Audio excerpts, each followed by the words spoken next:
hilamos na natili ang iyong ganda. Madalas ka mang pabida at reynaan ng kalsada, at ang mga haters mo nagsisilbi na kontrabida. Iba ka, kung ikukumpara sa kanila.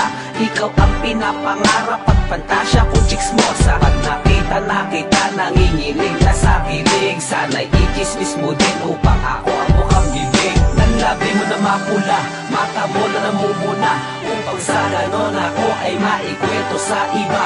Di ko yun ikaagalit, sa halip ay natutuwa, dahil ang gusto ko ang mundo mo sa imumaga. Mabunganga, kamano, malatang twister at dila. Di malabo mapatila ang bandido ko pagkasida. Tiklop ang pagkamatigas pag ikaw na ang kaharap, pero hanggang ngayon ako pa rin ay nangangarap.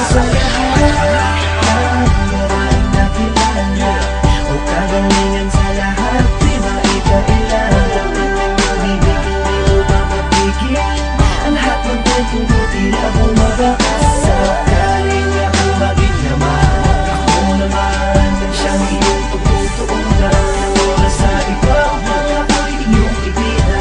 Chicks mo sa chicks mo sa chicks mo sa Atensyon mo, paano o kaya ito makukuha? Gumawa kaya ng issue o mag-imbento ng balita? Ipinapakita na hindi mo pa rin to pansin. Inaatupag ibang chismis, anak ka ng pating aking daing. Hindi mo pa ba nahahalata? Pinapantasya kita, makatema ng buwanga.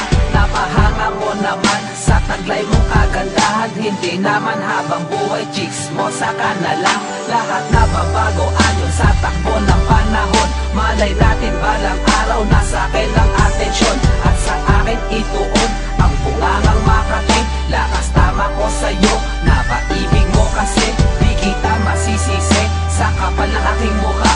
Sa tigas ng apo ko pagdating sa'yo, di makapagsalita ng papatunganga. Na lang sa ganda mo ay tulala, lumalala na pagka-adik sa'yo ay lakas na sa lahat, maraming nakilala. O kagalingan sa lahat, di maikailan. Laman ng iyong bibig, hindi mo ba mapigil? Ang lahat ng kwentong ko tila bumabakas. Sakaling ako maging yaman, ako naman ang siyang iyong pagtutuunan. Ang oras sa iba, ako'y iyong ibida. Chicks mo sa chicks mo sa chicks mo sa sa lahat na nakilala ng babae na iba na iba sa kanila, tila nilalaro mo lamang ang mukha. Katutungan ka papakarap para lamang mapansin ka ng iba na ibibigay sa iba. Wala naman na iba, kung tatahimik ka na lang, walang mapapansin pa. Kung paano mo nagagawa makialam sa buhay ng iba, kung sarili kong hindi mo mapunahan ang yayan. Pero kahit na